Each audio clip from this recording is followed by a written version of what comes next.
Assalamualaikum and welcome to another lecture on statistics। आज हमारा 57th lecture है statistics में और आज से हम शुरू करने जा रहे हैं स्टडी करना डिस्पर्शन के चैप्टर को। और डिस्पर्शन के बारे में आज हम फोकस करने जा रहे हैं कुछ बुनियादी चीज़ों पर, जिसमें हम देखेंगे कि डिस्पर्शन का मतलब क्या है, इसकी ज़रूरत हमें क्यों पड़ती है, इसके ऑब्जेक्टिव्स क्या हैं, यानी कि इसके मकासद क्या है और इसको कैसे मेजर किया जाता है। तो ये सब बुनियादी चीज़ें जो हमें मालूम होनी चाहिए as students of economics and statistics, तो ये आज हम स्टडी करने जा रहे हैं। तो ऑब्वियसली सबसे पहली चीज़ जो आज हम स्टडी करने जा रहे हैं, it is meaning of dispersion. तो क्या है मतलब डिस्पर्शन का? तो डिस्पर्शन का मतलब है स्प्रेड। फॉर एग्ज़ाम्पल एक जो डेटा सेट है वो कितनी दूर दूर तक फैला हुआ है, स्प्रेड। स्कैटर यानी कि ये कितना बिखरा हुआ है, तो इसको हम डिस्पर्शन कहेंगे। या वेरिएशन, एक डेटा में ओब्वियसली मुख्तलिफ ऑब्जर्वेशंस होती हैं और उन ऑब्जर्वेशंस के वैल्यूज़ में कितना वेरिएशन है, वो एक दूसरे से कितना डिफरेंट है। तो this is what we mean by dispersion और वेरिएशन। और अगर हम डिफ़ाइन करेंगे डिस्पर्शन को या इसको डिस्क्राइब करेंगे, तो डिस्पर्शन का मकसद जो है, it measures the extent to which items vary from some central value. यानी कि जो आइटम्स होते हैं एक डेटा सेट में, ये अपने एवरेज से, उस डेटा सेट के एवरेज से कितना दूर है, कितना वेरी करते हैं, कितना स्कैटर्ड है, कितना स्प्रेड आउट है, तो इस चीज़ को हम स्टडी करते हैं इन डिस्पर्शन और इन वेरिएशन। तो अगर आप टेक्निकली समझना चाहेंगे कि डिस्पर्शन का मतलब क्या है, तो दो चीज़ें आप जहन में रखेंगे। फॉर एग्ज़ाम्पल जो आपका डेटा है वो यहाँ से स्टार्ट हो रहा है, यानी कि लोअर वैल्यू है, और फिर ये वैल्यूज़ जो है डिफरेंट आइटम्स के बढ़ते जा रहे हैं और हम यहाँ तक पहुँचते हैं। ठीक है, तो इसका मतलब ये है कि डेटा जो है ये स्प्रेड है from this point, this value to this value. ठीक है, तो ये चीज़ हम स्टडी करते हैं इन डिस्पर्शन, इन वेरिएशन, कि डेटा कितना स्प्रेड आउट है, ये कितना दूर है एक दूसरे के साथ, ये कितना फैला हुआ है। तो इस चीज़ को हम डिस्पर्शन में स्टडी करते हैं। दूसरा जो तरीका है इसको समझने का, वो ये है कि अगर हम इस डेटा सेट का एक सेंट्रल वैल्यू लेंगे, यानी कि एवरेज इसका लेंगे। फॉर एग्जांपल ये एवरेज है। अब आप देख रहे हैं कि जो डेटा है, कुछ वैल्यूज़ इस एवरेज से कम हैं और कुछ वैल्यूज़ जो हैं वो इससे ज़्यादा है, यानी कि वैल्यू उनका ज़्यादा है इससे। तो अगर हम ये समझने की कोशिश करेंगे, ये देखेंगे कि ये जो एवरेज है, इससे डेटा जो है वो कितना दूर है, चाहे इससे ज़्यादा या इससे कम देखेंगे हम, या दोनों का एक एवरेज निकालेंगे कि एवरेज में कितना दूर है ये डेटा इस सेंट्रल वैल्यू से। तो ये चीज़ हम स्टडी करते हैं इन डिस्पर्शन। तो जैसा कि मैंने बताया कि दो इसके तरीके हैं। एक तो हम देखते हैं कि भाई कितना डेटा फैला हुआ है, लोएस्ट और हाईएस्ट के दरमियान कितना डिफरेंस है, और दूसरा हम देखते हैं कि कोई सेंट्रल वैल्यू हम ले रहे हैं और फिर देखते हैं कि भाई बाकी डेटा जो है एवरेज में कितना इससे दूर है। तो ये चीज़ हम किस में स्टडी करते हैं, वो study this thing in dispersion. Okay, अब यहाँ पे ये सवाल पैदा होता है कि हमें डिस्पर्शन स्टडी करने की ज़रूरत क्यों पड़ती है। Why do we need dispersion to study dispersion, जबकि हमने पहले ही जो एवरेज के कॉन्सेप्ट्स हैं, सेंट्रल टेंडेंसी के कॉन्सेप्ट्स हैं, उनको हमने पहले ही स्टडी किया हुआ है। तो let us try to understand this. देखिए, हम एक डेटा सेट लेते हैं, कुछ डेटा सेट लेते हैं। फॉर एग्ज़ाम्पल ये एक डेटा सेट है और इसके वैल्यूज़ हैं फॉर एग्ज़ाम्पल 20, 30 एंड 250। तो ये तीन ऑब्जर्वेशंस है एक डेटा सेट में। सिंपल हम एग्जांपल्स यहाँ पे लेंगे। तो अभी अगर आप इस डेटा सेट का जो है एवरेज निकालेंगे तो वो कितना होगा? ऑब्वियसली ये 300 आएगा। अगर आप इसका अर्थमेटिक मीन निकालेंगे तो ये 300/3 आएगा, यानी कि 100 इसका अर्थमेटिक मीन आएगा। ठीक है, ये एवरेज है। अब दूसरा डेटा सेट हम लेंगे B, और यहाँ पे अगर आप देखेंगे वैल्यूज़ फॉर एग्जांपल हमारे हैं 80, 100 एंड 120। तो अगेन इनको अगर आप ऐड करेंगे तो 300 बन जाएगा, और डिवाइड बाय 3 करेंगे तो आपका जो अर्थमेटिक मीन का वैल्यू निकलेगा वो कितना है, वो 100 है। तीसरा एक डेटा सेट हम यहाँ पे ले रहे हैं C। तो यहाँ पे जो वैल्यूज़ हैं वो है 100, 100 एंड 100। तो यहाँ पे जो एवरेज हमारा निकलेगा वो कितना होगा, वो 100 होगा। तो अगर आप फोकस करेंगे इस चीज़ पे कि यहाँ पे 3 डिफरेंट डेटा सेट्स हैं हमारे पास, उनमें डिफरेंट टाइप्स की ऑब्जर्वेशंस हम देख रहे हैं, लेकिन उनका जो एवरेज है वो सेम जो है वो निकलता है, वो कैलकुलेट हो जाता है। तो अगर फॉर एग्जांपल आपके पास ये डेटा ना हो, आपके पास बस ये सेंट्रल वैल्यूज़ होंगे, 3 डेटा सेट्स के लिए आपके पास जो एवरेजेस हैं, जो सेंट्रल टेंडेंसी के वैल्यूज़ हैं वो है 100, 100 एंड 100। तो हम पे एक इम्प्रेशन पड़ेगा कि भाई हमारे पास जो डेटा है वो शायद सेम है, क्योंकि हर डेटा सेट का जो एवरेज है, जो अर्थमेटिक मीन हम देख रहे हैं वो 100 है। इसलिए हमें ये इम्प्रेशन पड़ेगा कि जो डेटा है वो एक्चुअली तीनों डेटा सेट्स जो है वो सेम है।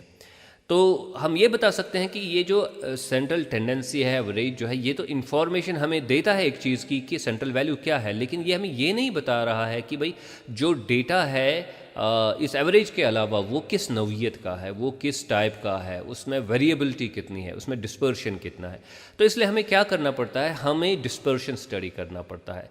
तो जाहिर सी बात है यहाँ पे डिस्पर्शन जो है वो डिफरेंट होगा, यहाँ पे डिस्पर्शन डिफरेंट होगा, यहाँ पे डिस्पर्शन डिफरेंट होगा। हालांकि अर्थमेटिक मीन जो है वो सेम है इन तीनों के लिए।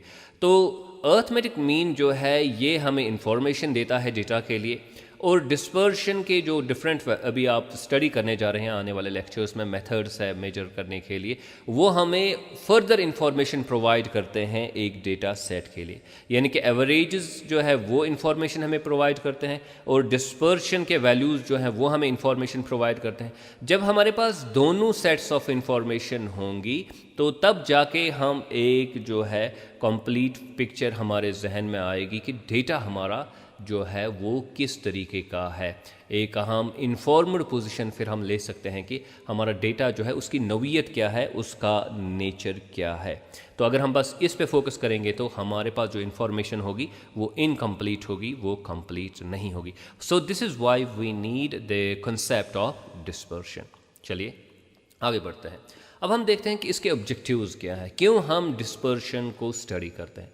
तो जाहिर सी बात है जो इस एग्जाम्पल से हमें पता चला वो ये है कि हमें मालूम होना चाहिए कि डिस्पर्शन कितना है, वेरिएशन कितना है डेटा में, ठीक है। तो जाहिर सी बात है वो चीज़ हमें मालूम होनी चाहिए, इसलिए हम डिस्पर्शन जो है या वेरिएशन जो है वो हम स्टडी करते हैं। दूसरा एक बहुत ही बड़ा ऑब्जेक्टिव जो है डिस्पर्शन को स्टडी करने का, वेरिएशन को स्टडी करने का, वो ये है कि इसकी मदद से हम ये देख सकते हैं कि हमारा जो एवरेज है वो रिलायबल है या नहीं है। देखिए फॉर एग्जांपल हमारे पास जो डिस्पर्शन अगर होगा स्मॉल, यानी कि जो डेटा है यहाँ पे अगर आप फोकस करेंगे, यहाँ पे डिस्पर्शन बिल्कुल भी नहीं है, ठीक है, और यहाँ पे डिस्पर्शन स्मॉल है, और यहाँ पे डिस्पर्शन जो है वो ज़्यादा है। बिखरा हुआ डेटा यहाँ पे सबसे ज़्यादा है, यहाँ पे इससे कम है, और यहाँ पे सबसे कम है, यहाँ पे तो बिखरा हुआ है ही नहीं। So the point here is कि जितना डेटा जो है वो कंसंट्रेटेड होगा, वो नज़दीक होगा एवरेज के, उतना हमारे पास जो एवरेज होगा, फॉर एग्जांपल ये 100 का वैल्यू है, ये ज़्यादा सही तरीके से रिप्रेजेंट करेगा जो हमारा डेटा होगा। यानी कि ये जो यहाँ पे जो सेंट्रल वैल्यू है, जो एवरेज है, ये रिलायबल है। और ये हमें किस से पता चला? ये हमें पता चला जब हम डिस्पर्शन के वैल्यूज़ हासिल करते हैं। अब अगर डिस्पर्शन लार्ज होगा, ठीक है, तो वहाँ पे जो सेंट्रल एवरेज के वैल्यूज़ हैं वो उतने ज़्यादा रिलायबल नहीं होंगे। सो रिलायबल ज़्यादा नहीं होंगे उतने, क्योंकि डेटा ज़्यादा फैला हुआ है, इसलिए एक ख़ास जो बीच वाला वैल्यू है शायद वो उस डेटा सेट को ज़्यादा सही तरीके से रिप्रेजेंट ना करता हो। तो ये और एक वजह है कि हम डिस्पर्शन क्यों स्टडी करते हैं। इससे हमें रिलायबिलिटी ऑफ एवरेज जो है वो पता चलता है। Large dispersion means less reliability, small dispersion means large reliability, ठीक है। तीसरा जो इसका मकसद है, ऑब्जेक्टिव है, वो ये है कि हम दो डेटा सेट्स को कंपेयर कर सकते हैं। अब देखिए, अब आपके पास एवरेज के वैल्यूज़ यहाँ पे है, तो आप तो इसके ज़रिए से, अगर सिर्फ एवरेज के वैल्यूज़ आपके सामने होंगे तो आप तो कंपेयर नहीं कर सकते दो डेटा सेट्स को। लेकिन अगर आपके पास एवरेज भी हो और फिर आपके पास जो है डिस्पर्शन के वैल्यूज़ हों डिफरेंट डेटा सेट्स के लिए, तो आप जो है इनको कंपेयर कर सकते हैं डिफरेंट डेटा सेट्स को। सो this is one more advantage of studying dispersion, learning about dispersion. और एक जो इसका फ़ायदा है या ऑब्जेक्टिव है डिस्पर्शन को स्टडी करने का, वो ये है कि इसकी मदद से हम जो है फर्दर जो स्टैटिस्टिकल मेजर्स है वो हम हासिल करते हैं, उनको हम इजीली हासिल कर सकते हैं इसके ज़रिए से। यानी कि पहले हमें डिस्पर्शन मालूम होना चाहिए, तब जाके हम ये स्टैटिस्टिकल वैल्यूज़ इजीली समझ पाएंगे या हासिल कर सकेंगे। जैसे कि कोरिलेशन एनालिसिस जो आप स्टडी करेंगे, रिग्रेशन एनालिसिस है, और फिर जैसे कि थ्योरी ऑफ एस्टिमेशन है, या फिर हाइपोथेसिस टेस्टिंग है, या फिर स्टैटिस्टिकल क्वालिटी कंट्रोल के कॉन्सेप्ट्स जो है, ये आप अंडरस्टैंड कर पाते हैं जब आपने डिस्पर्शन को स्टडी किया हुआ हो। तो obviously this is very important. From this perspective, the concept of or the knowledge about dispersion is very very important. तो अब हम आते हैं लास्ट पॉइंट पे कि डिस्पर्शन को स्टडी करने के कौन से हमारे पास मेथड्स है, कौन से मेजरमेंट्स है, कौन से तरीके हैं। तो 5 मेथड्स आप यहाँ पे याद रखेंगे। नंबर 1 इज़, इसको हम रेंज कहते हैं। तो रेंज एक इम्पॉर्टेंट तरीका है डिस्पर्शन को अंडरस्टैंड करने का, और जहाँ से ही हम एक्चुअली स्टार्ट करते हैं डिस्पर्शन के मेथड्स जब हम स्टडी करते हैं। दूसरा है जिसको हम कहते हैं क्वार्टाइल डिविएशन और इंटर क्वार्टाइल रेंज। तो इसके ज़रिए से हम जो है ये एक मेथड है डिस्पर्शन को स्टडी करने का, मेजर करने का, कि डेटा कितना बिखरा हुआ है, कितना स्प्रेड है डेटा में, तो वेरिएशन कितनी है, इसके ज़रिए से हम स्टडी करते हैं। तीसरा जो है उसको हम कहते हैं मीन डिविएशन, एवरेज से कितना ऑन एन एवरेज डेटा दूर है, तो उसको हम मीन डिविएशन कहते हैं।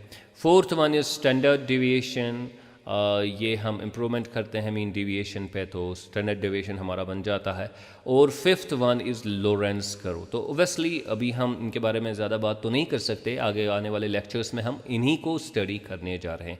तो 5 मेथड्स आप याद रखेंगे, range, quartile deviation, inter quartile range, mean deviation, standard deviation and Lorentz curve. ठीक है, अब ये फाइनल पॉइंट पे हम जो है अपना लेक्चर कंक्लूड करेंगे।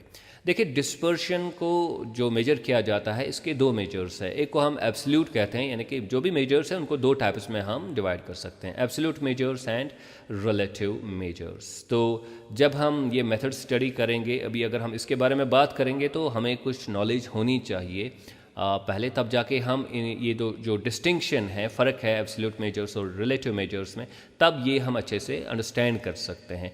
तो फ़िलहाल हम इसके बारे में बात नहीं करेंगे। जब हम रेंज के कॉन्सेप्ट से ही स्टार्ट करेंगे तो वहाँ से ही हम ये समझना शुरू करेंगे कि भाई एब्सोल्यूट मेजर्स और रिलेटिव मेजर्स में क्या डिफरेंस है। तो फ़िलहाल तो हम यहाँ से स्टार्ट करेंगे और साथ साथ ही हम इन 2 के दरमियान जो डिफरेंस है वो भी सीखते जाएंगे। आई होप कि आज के लेक्चर में आपने जो कुछ बुनियादी चीज़ें हमें सीखनी होती है डिस्पर्शन के बारे में, जैसे कि मीनिंग क्या है, इसको हम कैसे डिस्क्राइब करेंगे, इसकी ज़रूरत क्या है, ऑब्जेक्टिव्स क्या है, या मेजरमेंट इसका कैसे किया जाता है, कौन से तरीके हैं, मेथड्स है, तो वो सब चीज़ें आपने जो है अच्छे से समझी होंगी। Do not forget to subscribe to my YouTube channel Earnest Technomics. Thank you very much.